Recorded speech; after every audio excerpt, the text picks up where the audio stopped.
దాంట్లో మాచర్ల నియోజకవర్గానికి సంబంధించి ఎన్నికలు ఇంకొక 3 రోజులు ఉండగానే అధికారులంతా ఒకటౌటిన మార్చడం, ఎస్ఐల్ని సీఐల్ని మార్చడం, సీఐలు కూడా వాళ్ళ సామాజిక వర్గానికి సంబంధించి సీఐలు తీసుకురావటం, ఇవన్నీ కూడా చూడటం జరిగింది.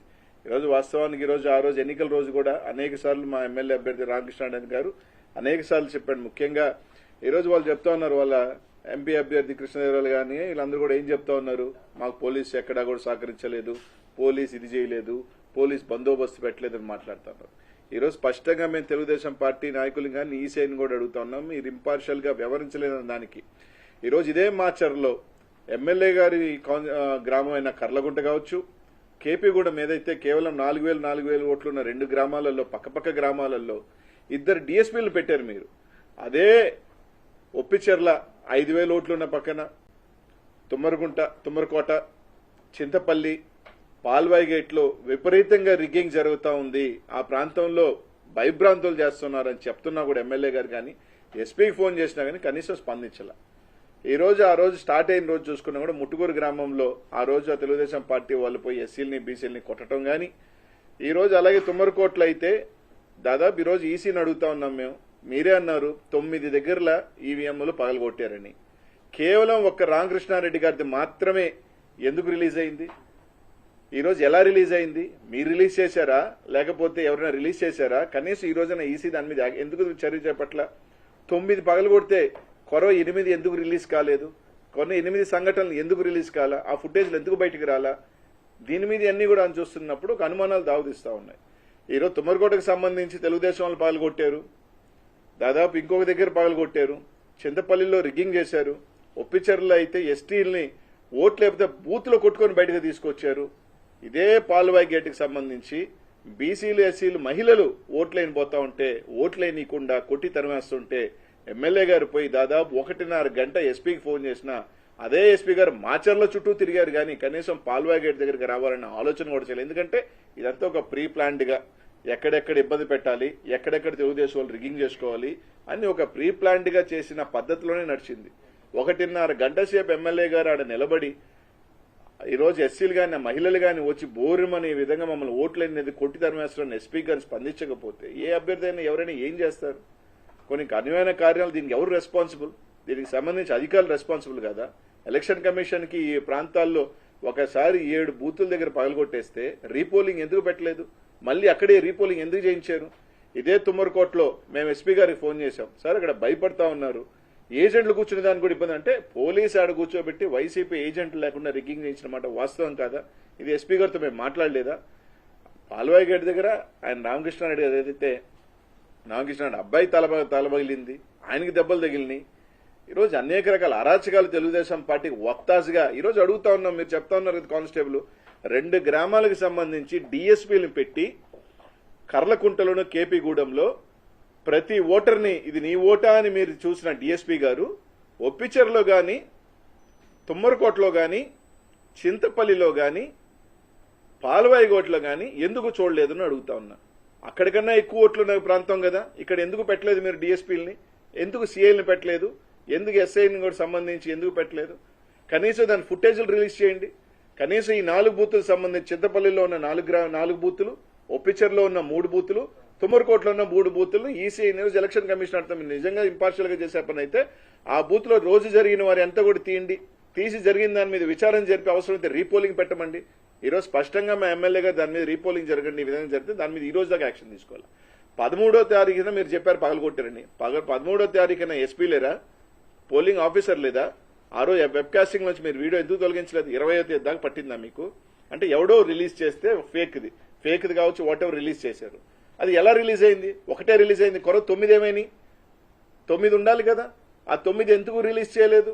అంటే వైఎస్ఆర్సీపీ గొడవలు చేసింది అనేది ఒక బ్లూ ప్రింట్ ఇవ్వాలన్న క్రమంలో తెలుగుదేశం పార్టీని కాపాడుతున్న మాట వాస్తవం కాదా? ఈరోజు ఎలక్షన్ కమిషన్ ఈరోజు దాదాపు అదే కారంపూడిలో ఎన్నికలైపోయిన తర్వాత పోతురాజుగుంటలో బుడగజంగాల మీద, పేదల బుడగజంగాల ఇళ్ల మీద దాడి చేసి టీవీలతో సహా ఎత్తుకోపోయిన సంఘటనలు వాస్తవం కదా? ఇవన్నీ ఎందుకు ఇది చేయట్లేదు? ఈరోజు కేవలం మేము అడుగుతా ఉన్నాం, ఈ 4 గ్రామాలకు సంబంధించి మీరు ఫుటేజ్ రిలీజ్ చేయండి. ఒప్పిచెర్ల కావచ్చు, చింతపల్లి కావచ్చు, తుమ్మరకోట కావచ్చు, పాల్వాయి గేటుకు సంబంధించి ఏదైతే మీరు చెప్తున్నారు ఎమ్మెల్యే గారు పగలగొట్టారని చెప్తున్నది కాకుండా కొరవ దగ్గర పగలగొట్టిన ఈవీఎంలన్నీ పగలగొట్టిన అన్ని ఫుటేజీలు రిలీజ్ చేయండి. ఆ రోజు పోలింగ్ జరిగిన సరళి కూడా మీరు రిలీజ్ చేయండి. ఖచ్చితంగా దాంట్లో రిగ్గింగ్ జరిగిన మాట వాస్తవం కదా, పోలీసు అండదండలతో జరిగిన మాట వాస్తవం కదా అని అడుగుతున్నా. ఇదే ఎమ్మెల్యే గ్రామంలో ఒక డీఎస్పీ గారు జగదీష్ గారిని పొద్దున్న సాయంకాలం దాకా పెట్టారే, కేపీగూడెంలో పెట్టారే, పెట్టి ప్రతి ఓటర్ని ఇది నువ్వు కరెక్ట్ ఓటరా అని చెప్పి వెరిఫై చేశారే. ఈ గ్రామాల్లో ఎందుకు పెట్టలేదు? మా కృష్ణదేవరాయలు గారు అడుగుతారు, ఎక్కడా సగరనే కనుక్కోండి. ఎమ్మెల్యే గారి సంబంధించి మాచర్లో పెట్టలేదా, కేపీగూడెంలో పెట్టలేదా? ఈ 4 గ్రామాల్లో మీకు సంబంధించి రిగ్గింగ్ గ్రామాల్లో మీ సామాజిక వర్గం సంబంధించి ఎస్సీలని, బీసీలని, ఎస్టీలని కొట్టి తరిమేస్తున్న సంఘటనలు వీడియోలు మీకు కళ్ళకి కనిపించలేదా? వీటి మీద రీపోలింగ్ చెప్పే ధైర్యం మీకు ఉందని అడుగుతా ఉన్నాం. ఆయన చెప్తారు నా ఫోన్ రికార్డులు చూసుకోండి పోలీసులు. ఈ రోజు ఎవరైనా ఫోన్లో మాట్లాడతారా? ప్రతి ఒక్కడు వాట్సాప్ కాల్ మాట్లాడుతున్నాడు. వాట్సాప్ కాల్ సీడీఆర్ రికార్డ్స్ లో రాదు. మరి అంతా ఒకవేళ ఆయన మీద అనుకుంటున్నాడో తెలియట్లేదు, మేమంతా ఎర్రోలు అనుకుంటున్నాడో అర్థం కావట్లేదు. కానీ మా ఫోన్ రికార్డ్ చూసుకోండి, మా ఫోన్ రికార్డ్ చూసుకోండి, మా ఫోన్ రికార్డ్ చూసుకోండి అని అడుగుతా ఉన్నారు. వాట్సాప్ కాల్ చేస్తే ఫోన్ రికార్డులు ఏడొస్తుంది? అంటే ఏదో మేమంతా సత్యహరిశ్చంద్రులవి, మాకేం సంబంధం లేదు. ఈరోజు ఒకటే అడుగుతా ఉన్నాం, మీరు 2 గ్రామాల్లో 2 డిఎస్పీలను పెట్టినారు. ఈ గ్రామాల్లో ఎందుకు పెట్టలేదు? ఈ గ్రామాల్లో ఎందుకు మీరు సెక్యూరిటీ ఇవ్వలేదు? ఎమ్మెల్యే గారు అడుగుతా ఉన్నా కూడా ఈరోజు పల్నాడులో మీరు తీసుకున్నా కూడా గురజాల్లో కొత్త గణేశం పాడు ఏ విధంగా దాడులు జరిగినాయి? సత్యనపల్లిలో అంబటి రాంబాబు గారు 4 బూతులకు సంబంధించి అడుగుతాను, దాని గురించి పట్టించుకోలేదు. ఈరోజు ఎందుకు దారి తీసినాయి? ఒక ఎమ్మెల్యే అభ్యర్థి లోపలికి వెళ్లి చేయాల్సిన పరిస్థితి ఎందుకు వచ్చింది? 1.5 గంట సేపు ఆ రోజు పదే ఎస్పీ గారికి ఫోన్ చేస్తున్నా, కనీసం ఆ పరిధిలోని మాచర్లో దగ్గర ఉన్న ఎస్పీ గారు కనీసం రాలేదు అంటే దాని పరిస్థితి ఏంది? తుమ్మరగొట్లో పగలగొట్టిన వాళ్ళు ఈ రోజు దాకా యాక్షన్ తీసుకోవాలా? హ్యాపీగా గోవాకి వెళ్లారు, నిన్న ఊర్లకు వచ్చినారు వాళ్ళు. కనీసం ఈ రోజు దాకా వాళ్ళు పలానా పేర్లు కానీ పలానా మీద కానీ ఏమీ చేయలే. తుమ్మరకోట్లో ఒప్పిచేర్లు కానీ చింతపల్లి కానీ ఈ బూతులన్నీ కూడా బయటకు తీయాలి. ఈరోజు ఈసీ కూడా అడుగుతా ఉన్నాం, నిజంగా మీరు ఇంపార్షియల్ గా అయితే అవన్నీ కూడా రీపోలింగ్ పెట్టండి. అవన్నీ కూడా నిజంగా రిగ్గింగ్ చేయలేదంటే, అంటే బూతులు బాగా కొట్టేస్తే మాత్రం ఏం పర్లేదు, ఓట్లున్నాయి, రిగ్గింగ్ చేసినా పర్లేదు, పోలీస్ అధికారులను పెట్టుకుని రిగ్గింగ్ చేసుకున్నామంటే వాస్తవం కాదని అడుగుతాం. ఈరోజు ఎక్కడో కొన్ని ఫోటోలు తీసుకొచ్చి ఎమ్మెల్యే గారితో సీఐలు ఉన్నారు కాబట్టి మార్చారు. ఎమ్మెల్యేతో సీఐలు 1 సంవత్సరం క్రితం ఉన్నది, నువ్వు ఎలక్షన్ అయిన 2 రోజుల ముందు మారుస్తారా? కరెక్ట్గా కేవలం 2 రోజుల ముందు వాళ్ళ సామాజిక వర్గానికి సంబంధించిన సీఎల్ తీసుకొచ్చుకుంటారా? దీనంతా ప్రీ ప్లాన్డ్ కాదా? ఇదంతా ఆర్గనైజ్డ్ కాదా? ఒక ఎమ్మెల్యే అభ్యర్థికి ఫోన్ చేసి ఇక్కడ జరుగుతుందని చెప్తాను, ఎస్పీ ఎక్కడ స్పందించాడు? కనీసం ఫోన్లు ఎత్తాడా? ఈరోజు అన్ని దగ్గర ఊర్ల మీద పడి దాడులు చేశారు, ఎస్సీ ఎస్టీల మీద, బీసీల మీద. అవన్నీ కప్పిపోస్తాయి. ఈరోజు ఎలక్షన్ కమిషన్ ఒకటి అడుగుతున్నాం, అన్ని వదలండి. పోలింగ్ జరిగిన పద్ధతి సార్ అన్ని కూడా వీడియోస్ ఉన్నాయి కదా మీ దగ్గర, వెబ్కాస్టింగ్ జరిగి.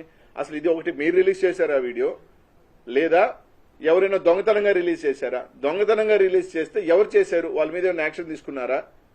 కొరవ ఎందుకు రిలీజ్ చేయలేదు? అన్ని కూడా 9కి సంబంధించిన ఈవీఎంలు కూడా రిలీజ్ చేయాల్సిన అవసరం ఎంతో ఉంది కదా, బూత్ అన్ని కూడా టీవీలకి, వీటి మీద కూడా మీరు యాక్షన్ రిలీజ్ చేయాల్సిన అవసరం ఉంది కదా.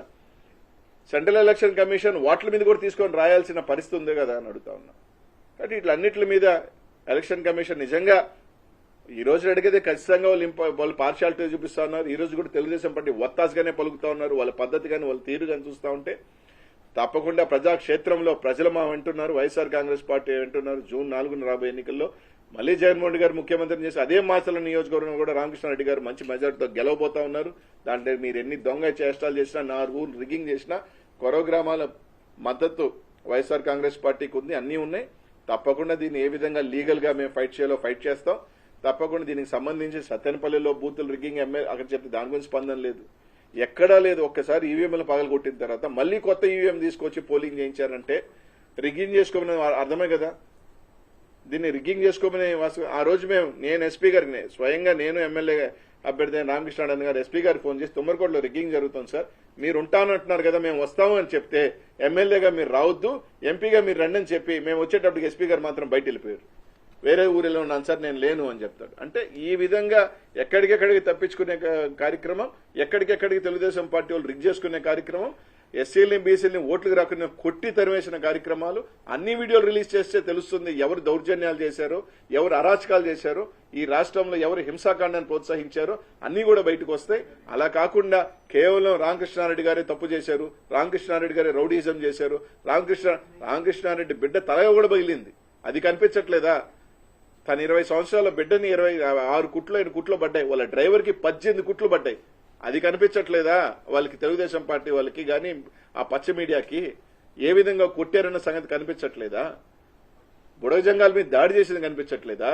ఎస్టీలు ఓట్లు వేస్తుంటే వాళ్ళకి కొట్టి బయటికి తరిమేసింది కనిపించట్లేదా? రాడ్లతో తుమ్మరుగుంటలో ఈవీఎంలో రాడ్లతో పోయి ఈవీఎంలో పాల్గొంటుంది కనిపించట్లేదా?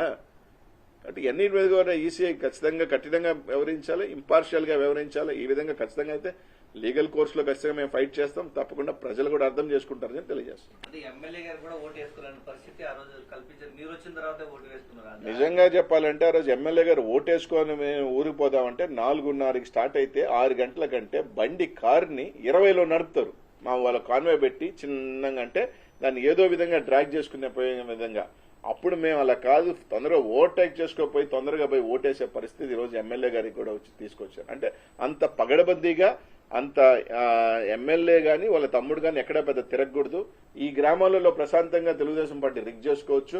దానికి సంబంధించి 4 గ్రామాలు 8-9 బూతుల్లో వాళ్ళు ఇష్టానుసారం ఓట్లు వేసుకోవచ్చు, ఎస్సీబీసీలను కొట్టేయచ్చు అని చెప్పి ఆ విధంగా ఒక ప్రణాళికబద్ధంగానే వాళ్ళు సీఏలను తీసుకురావటం కానీ 3 రోజుల క్రితం కానీ పోలీస్ అంతా కూడా. ఆ రోజు ఎస్పీ గారు ఒక మాచర్లే సత్యనపల్లిలో 50-56 మంది తలకాయ బాలుగా పోయినా సత్యనపల్లి పోలా, కొత్త గణేశం పాడే సంబంధించి ఊళ్ళ మీద పడుతున్నా కనీసం ఊరు విసిట్ చేయాల. కేవలం మాచర్లలో ఏ విధంగా తెలుగుదేశం పార్టీ చేత రిగ్గింగ్ చేయించాలా, తెలుగుదేశం పార్టీ వాళ్ళని మీకు సపోర్ట్ చేస్తూ వైఎస్ఆర్ కాంగ్రెస్ పార్టీ వాళ్ళని ఏ విధంగా అరికట్టాలా. 7:30కి స్టార్ట్ అయింది దాడులు ముట్టుకూరులో, 7:30కి స్టార్ట్ అయ్యారు. ఆడి నుంచి కొత్త మొదలు పెడితే అన్ని ఊర్లు చేసుకుంటా వచ్చారు. వైఎస్ఆర్ కాంగ్రెస్ పార్టీ సొంత ఊర్లో డీఎస్పీని పెట్టారు, కేపీగూడెంలో డీఎస్పీని పెట్టారు. అక్కడ ఎందుకు పెట్టలా? దీంట్లో స్పష్టంగా తప్పకుండా అన్ని మీద విచారణ జరపాలా, ప్రజలకు కూడా అన్ని తెలియజేయాలా.